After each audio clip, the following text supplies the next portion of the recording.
Good evening. Welcome to Release Your Wings. I'm Dan Bagley, and this is Shireen Chada. And tonight we're talking about positivity in negative situations. Perhaps you've come home and said, "Oh, you wouldn't believe the day I had today. Everything went wrong." So how do you handle this when things are feeling externally pretty awful? Meditate. On your way home, in the car? In the car, actually. Actually, I had some of my best meditations in the car. Let me clarify for the audience. The Brahma Kumaris meditate with their eyes open. So she didn't have a driver, and that is their way of meditation, so they can function in the world. Please go on meditation. That's precisely the reason why we meditate with our eyes open, because when I'm in a situation, I really need that kind of energy. And what I've noticed is when I bring that kind of energy in, the situation changes. Now that's an interesting thing. So you bring in a more positive emotion or a more positive feeling, positivity, and suddenly the situation feels as it changed. No, but it really changes. Traffic speeds up? Or it feels like it's speeding up. Or it just doesn't matter. Yeah. So it's actually mind over matter. If you don't mind, it don't matter. Right. Is that right? Well, that brings up the question, because I've heard you say before that a lot of the negative situations that we experience are really just illusion. Yeah, definitely. And so what are the bases of these illusions, or how do we pop out to a greater reality, really? I feel one of the worst illusions is someone can make me happy or sad. So these are spiritual illusions. It's not like a rabbit coming out of a hat. Right. So these are spiritual illusions. Is someone can make me, anything external can make me happy. So when someone says, you ruined my day, you made me so angry, you're saying that's really an illusion we've stepped into. Right, because no one can do it unless you're giving them permission to do it, so to speak.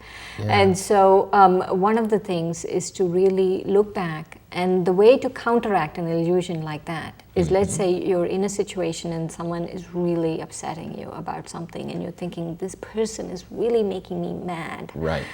Is the best question to ask yourself at that time is, what is it that I can give in this situation? What is it that I can give this person in this situation? Very nice. So that takes the emphasis off of them, what they're saying, doing, whatever, and puts it onto you is listening generously, at a minimum. Right, and also it gives us responsibility and power that I can actually do something for this person. Because in a way, people do need something from you. Yeah. And to really ask yourself that very genuinely, what do they need, and give it, and then it will change. So let's put it into someone at the office who's being too loud and getting on your nerves. How might you handle this? Then what do they need from me? Maybe sometimes it could be just they need you to stop talking and move away. Because many times we talk, we think it's good to have the last word. That's another illusion I was going to say. Okay, good. Play that one. The illusion is that I need to win the argument. The illusion is I need to have the last word. The illusion is I need to be clever than the other person. But I feel the spiritual solution to that illusion would be, how soon can I put a period to my thoughts? Nice. So what you're also saying implicit to this, it sounds like, is if I'm trying to win the argument, there are no winners in that argument. No. And also you lose your happiness like this. You lose your positivity like this. The only way to stay positive in a situation like that is to put a full stop. It's to put a period. Right. And I may be reading into you, but there's a certain level of just sending forth love in that situation. Is that right? Yeah. That would answer in the first question. They might need love. Yeah. They might need, what do they need? To be heard, validated, understood, accepted, and in the arguing, getting the last word, we're doing anything but accepting them. Right. Yeah, one of the other things within the illusion, if we are having a bad moment, it's probably good not to make the decisions, big decisions, when we're in that low mood. Right, right. Hopefully they're small Yeah. and far between. But if it's going on for a long time, then definitely to be in silence. I always feel that people think they need to analyze something. That's another illusion. Yeah. That's another illusion, is that overanalysis or makes me do the right things, but actually overanalysis really paralyzes us. So in a funny way, because this is really an important piece that most of us, if I keep chewing on it and mulling over it and thinking it and analyzing, then I'll get to the bottom of it. And what you're saying here, and I totally agree, is it's like spinning our tires when we're stuck in mud. It does not get us out, it just wears out the car. Yeah, and so at that moment, what I really need is that pure silence, not just silence in the mouth, that too, but also silence of the mind, that I really need to silence my mind. So this is so much easier said than done. I know a lot of people finish an argument and then continue it in their heads for the next hour or so. So it sounds to me like some of the skills you pick up in meditation are what you bring to bear in this point. Is that right? Right. And also we have to reprioritize what I think is winning. Ah, I like that. Tell me more about that. So if I think, for me, I reprioritize what I think is winning. For me, winning is how soon can I put a period to whatever I don't think about it. That's when I know I won. Mm-hmm. And is there some sort of peace at the end of that period? No, just period. I don't need to think about it. You never think about it again then? No. Okay. No, and I feel that people might think that's counterintuitive. But I feel when you're in the right frame of mind, the solution will come automatically. So I'll take in what I heard, I'll get the period, I'll get it finished, and then I basically, if it were brainstorming, I'm going to put it out of my mind and let it incubate. Right. The answer will come when I'm in a better space. Yeah, maybe when I'm meditating, when I'm more silent, when I'm more calm, it will come. And you have to trust that process because it does come. Yeah, which is a habit of how to handle things that get us in a more positive state. What about the sense of when we're in an argument with someone trying to win, it seems so personal? That's an illusion too, isn't it? Yes, it is. That I win something and I am diminished if I don't win. Wow, I wonder where our talk shows and political discourse would be if people tried to put a period to the end and accept.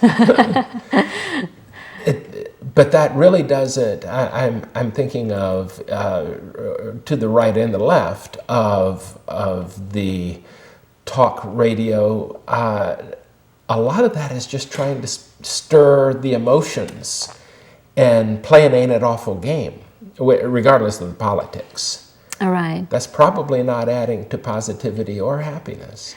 Yeah, it's not. It's not. It's really not good to go into all of that. I feel it's like such a poison, all of those things. So within it's such a poison, does that mean that we should never listen to the news? No, we should. I'm not saying we isolate ourselves, definitely not live. It's everyone's calling is different. I don't feel called to do it. But maybe other people feel called to listen to the news. But to stop it where it's going to start affecting your mind. But there is another illusion here. I feel the illusion is that people are addicted to sorrow. Oh, very interesting. People are addicted to not only sorrow, but in many cases people are addicted to seeing the world in such a bad light that, oh, there's so many things happening wrong in the world, there's all of this happening, look at this and this argument and that argument and so many, you can bring out a million things. But I feel that the illusion is not that those are not happening, but there is a construction of the world going on. There's a construction of the world going on and there's a destruction of the world going on at any given time. Both of them are happening. Wherever my focus is, that's what I'm going to see. Yeah, I think also one part of that is the belief, the illusion that I show how much I care by how much I suffer.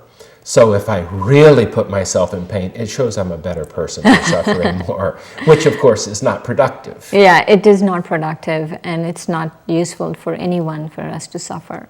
Years ago, Bears Kaufman of the Option Institute wrote a book called Happiness is a Choice. And one of the points he makes in that is exactly that if you put yourself in those low moods to show how much you care, you're less likely to take positive action.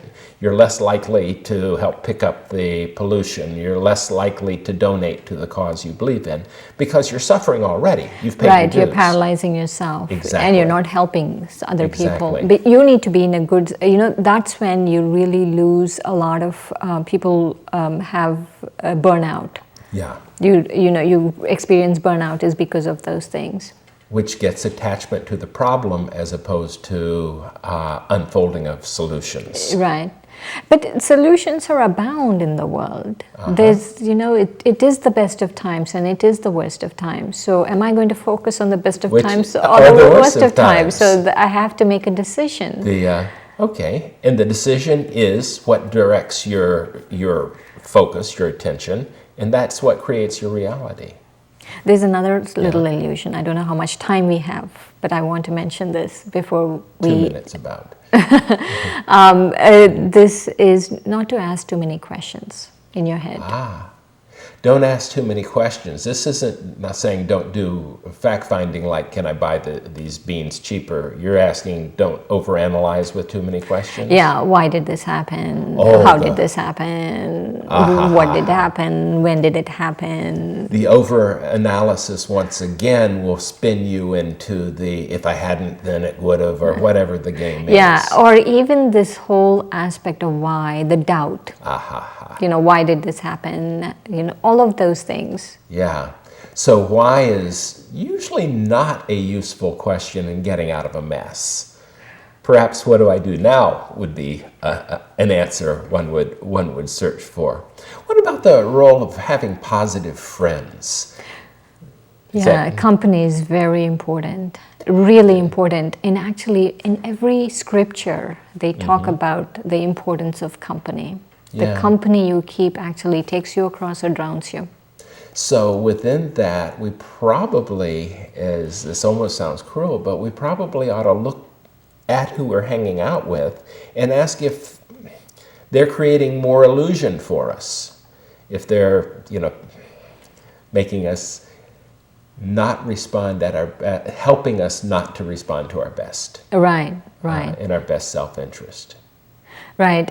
I feel also we are very much complicit in this behavior too. When I really want to get out of something, I'll start hanging out with the right people.